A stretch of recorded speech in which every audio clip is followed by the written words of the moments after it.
వేదిక వెనకెత్తవలసిగా కూర్చున్నాం. ఇంప్లిమెంట్ చేయడానికి మేము జనసేన కూడా పూర్తి మద్దతు తెలుపుతూ మీరు ఆలోచించండి. సీట్లు తగ్గిన 2.5 కోట్లమ్మ పవన్ కళ్యాణ్ గారు ఒక రోజు పనిచేస్తే 2 వచ్చిన తర్వాత అన్ని పార్టీల వారు కూడా మీటింగ్లు పెట్టుకోవడం జరుగుతుంది. కానీ నిర్ణయించినటువంటి వ్యక్తులు ఎవరంటే మీరు, మీ చేతిలో నాయకులు ఉన్నారు. ఈరోజు ఎవరైతే మన భవిష్యత్తు గురించి ఆలోచిస్తారో అటువంటి నాయకుడికి మీరు ఓటేసే టైం ఈ రోజు వచ్చింది.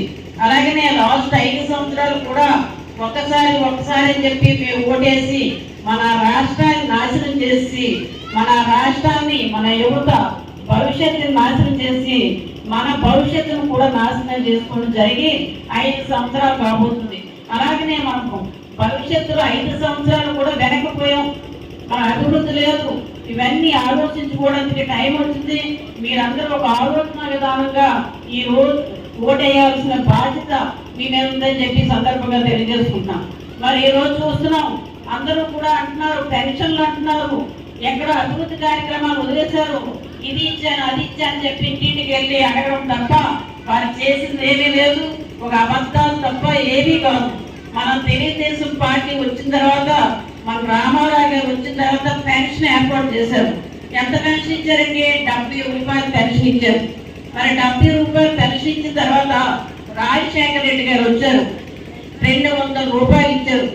మన చంద్రబాబు నాయుడు గారు వచ్చి 200 రూపాయలు 2000 రూపాయలు చేసినటువంటి ఘనత మన తెలుగుదేశం పార్టీ. మీరందరూ పెన్షన్ వచ్చింది, వీడిచ్చారు, వాడిచ్చారని చెప్తారు. పెన్షన్ పుట్టించింది రామారావు గారు, పెన్షన్ పుట్టించింది తెలుగుదేశం పార్టీ, పెన్షన్ పెంచింది తెలుగుదేశం పార్టీ. మీరందరూ గ్రహించుకోవాల్సిన అవసరం ఉంది. అదొకటే కాదు, ఆ రోజు మన ఇల్లు ఉండే కాదు, చాలా మంది పూర్ గుడిసెలు ఉండేవాడు. ఇందిరా గుడిసెలు ఇచ్చేవాడు ఆ రోజు. మరి ఇందిరా గుడిసెలు తీసుకొచ్చి పక్కా గృహాలని చెప్పేసి ఎన్టీ రామారావు గారు ఇచ్చారు. అప్పుడే మన ఇందరి కాలనీలు, ఇల్లు ఇవన్నీ వచ్చాయి. అవన్నీ గుర్తు చేసుకోవాల్సిన అవసరం ఉంది. అయ్యన్న పాత్ర గారిని 83లో గెలిపించి, అంటే ఒక విజన్ ఉన్న వ్యక్తిని గెలిపించుకుందామని చెప్పి ఇక్కడ ఉన్న పెద్దలందరూ కూడా, ఫస్ట్ తరం వారందరూ కూడా ఆ రోజు 83లో అయ్యన్న పాత్ర గారిని గెలిపించారు. గెలిపించబట్టికే ఆయన గెలిపించిన తర్వాత అతని మీద నమ్మకం పెట్టుకొని గెలిపించిన తర్వాత ఆయన ఏం చేశారంటే, గెలిచిన తర్వాత ఒక మన నర్సీపట్నానికి నేనేదో చెయ్యాలా, నా వయసు తక్కువైనా సరే నన్ను ఎమ్మెల్యేగా పెద్దలందరూ గెలిపించాలని చెప్పి ఉద్దేశంతో మరి ఇంటర్మీడియట్ వరకే నర్సీపట్నంలో ఉండేది. మన కౌన్సిలర్ గారు చెప్పారు కాలేజీల గురించి. ఇంటర్మీడియట్ వరకు ఉందని చెప్పేసి డిగ్రీ చదవాలంటే అనకాపల్లి కానీ, కాకినాడ కానీ, వైజాగ్ కానీ వెళ్ళాల్సి ఉంటుంది. మరి ప్రతి ఒక్కరు పేదవారు వెళ్ళలేరని చెప్పి ఉద్దేశంతో ఒక విజన్ ఉన్న నాయకుడు కాబట్టి, అటువంటి నాయకుడు కాబట్టి ఈరోజు degree college, ITI, polytechnic college, అలాగే బిఈడి కాలేజ్, అలాగే ఇంజనీరింగ్ కాలేజ్, ఇటువంటి అన్ని తీసుకొచ్చి ఆ వాడు పెద్దలు ఆ వయసులో వేసిన ఓటుకి విలువగా గుర్తుగా ఒక నర్సీపట్నాన్ని ఎడ్యుకేషన్ హబ్గా తయారు చేశారు. మరి అటువంటి మనిషి విజన్ ఉన్న వ్యక్తి అంటే మొన్న ఎవరు అంటున్నారు నాయకులు, ఆయన ఏం చేశారు, 5 సంవత్సరాల్లో నేను ఏం చేయగలను, 5 సంవత్సరాలే కదా నేను వచ్చి ఎమ్మెల్యే అయ్యాను అంటున్నారు. మరి ఎమ్మెల్యే 5 సంవత్సరాల్లో దీనికి కావాల్సిన 10 సంవత్సరాలు ఉండదు కదా.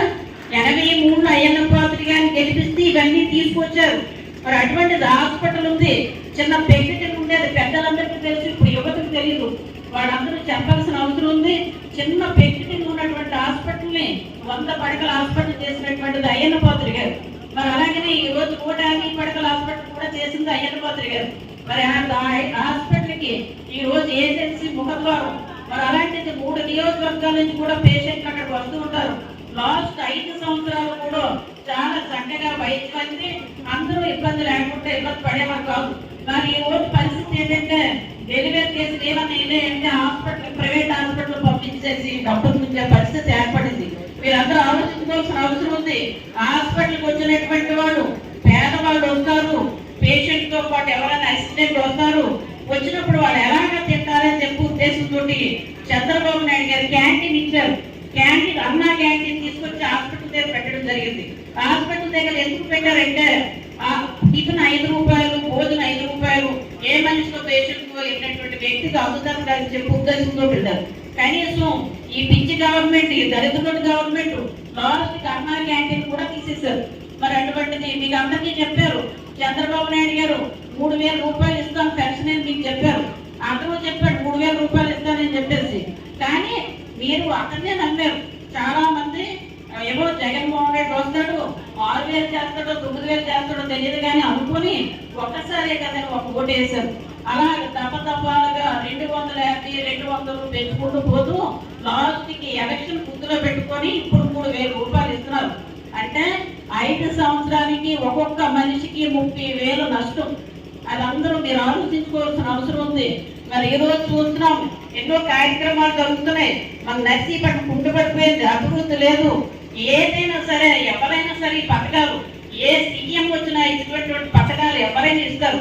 దానికి ప్రతి ఇంటికి పోయి ఇది ఇచ్చానా అది ఇచ్చానా అడిగే పరిస్థితికి దౌర్భాగ్య స్థితికి బయలుదేరింది.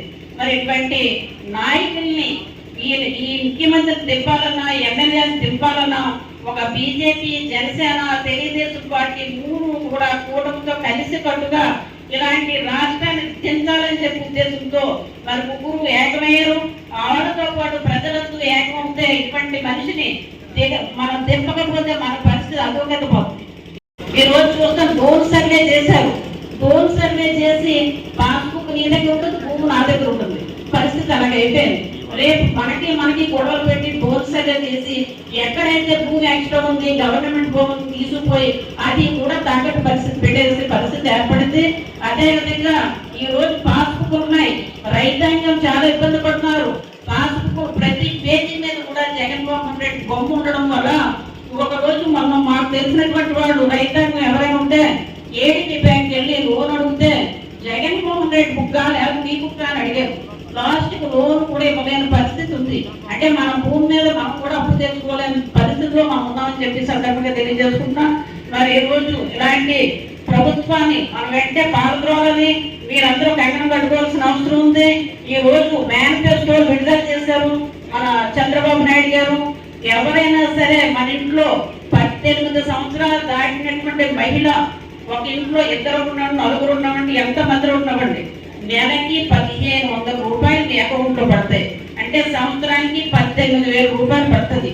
అదే విధంగా చాలా మంది యువతున్నారు, చదువుకొని ఇంట్లో కూర్చొని ఉన్నారు, ఉద్యోగం లేక. అటువంటి యువతకి లాస్ట్ మనం గవర్నమెంట్ లో 2,000 ఇచ్చేవారు, ఈసారి 3,000 రూపాయలు ఇస్తున్నారని చెప్పి సందర్భంగా తెలియజేసుకుంటున్నాం. అదేవిధంగా మహిళలకి డ్వాక్రా గ్రూపులు పెట్టింది తెలుగుదేశం పార్టీ. డ్వాక్రా గ్రూపులు పెట్టిన తర్వాత భర్తకి సమానంగా భార్యకు కూడా సంపాదించి ఆ పిల్లలు చదువుకొని ఏదో విధంగా కుటుంబం పెంచుకొని పోతున్నారు. అటువంటి మహానుభావుడు చంద్రబాబు నాయుడు గారు మరి అటువంటిది ఆడవాళ్ళు పోయిందే కట్టెలతో వండుకుంటున్నారని చెప్పి ఆ రోజు గ్యాస్ స్టవ్ ఇచ్చింది కూడా మన చంద్రబాబు నాయుడు గారు, మన తెలుగుదేశం ప్రభుత్వమే. అటువంటిది ఈ రోజు ఏం చేశారంటే ప్రతి ఇంటికి కూడా 3 సిలిండర్లు ప్రతి ఇంటికి కూడా వస్తుంది. అదంతా మీరు అర్థం చేసుకునేటువంటి అవసరం ఉంది. మరి అదేవిధంగా రైతాంగానికి ఉన్నటువంటి వాళ్ళు ప్రతి ఒక్కరికి కూడా వారికి సంవత్సరానికి 20,000 రూపాయలు ఇవ్వడం జరుగుతుంది. అలాగే మహిళలు ఉన్నారు, మహిళలు మన జిల్లాలో ఎక్కడికైనా సరే బస్సు ఫ్రీ టికెట్ తీసుకోకుండా ఎక్కడికైనా సరే మహిళలు వెళ్ళొచ్చు. ఓన్లీ పథకం మహిళలు మాత్రమే, పురుషులకి అయితే లేదు, మగవాళ్ళకి అయితే లేదని చెప్పి సందర్భంగా తెలియజేసుకుంటున్నాం. మరి అదేవిధంగా అన్ని ఇటువంటి కార్యక్రమాలు పెట్టడం జరిగింది. రక్షిత నీటి పథకాన్ని కూడా పెట్టారు. రక్షిత నీటి పథకం అంటే ఇంటింటికి కూడా వేస్తారు. ఈ రోజు మనం ఉత్తరవాహిని దగ్గర అయ్యన్నపాత్ర గారు వచ్చిన తర్వాత వాటర్ డైరెక్ట్ గా వచ్చేస్తుందని చెప్పి ఫిల్టర్ పెట్టడం జరిగింది. ఫిల్టర్ వాటర్ మనకు వచ్చేది, కానీ ఈ 5 సంవత్సరాలు పెట్టుకుంటే ఆ ఫిల్టర్ ట్యాంక్ కూడా పాడైపోయింది. అదే నీరుని మనం డైరెక్ట్ గా తాగుతున్నాం ఈ రోజు. అందుకని చెప్పేసి ఈ మేనిఫెస్టోలో ప్రతి ఇంటికి కూడా రక్షిత నీటి పథకం అని చెప్పి కూడా ఇస్తున్నారు.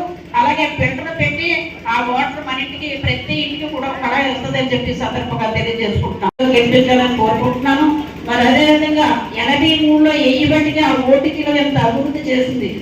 అయ్యన్నపాత్ర గారు మన మీటింగ్ లో అన్నారు, నాకు చేయవలసిన పనులు కొన్ని కార్యక్రమాలు ఉన్నాయి మన నర్సీపట్నం నియోజకవర్గంలో, నాకు ఈసారి ఒక్కసారికి నిలబడతాను, ఈ ఒక్కసారికి నాకు ఓటేసి గెలిపించండి, ఈ కార్యక్రమాలన్నీ కూడా నేను చేసి చూపిస్తానని చెప్పి వారు చెప్పడం జరిగింది.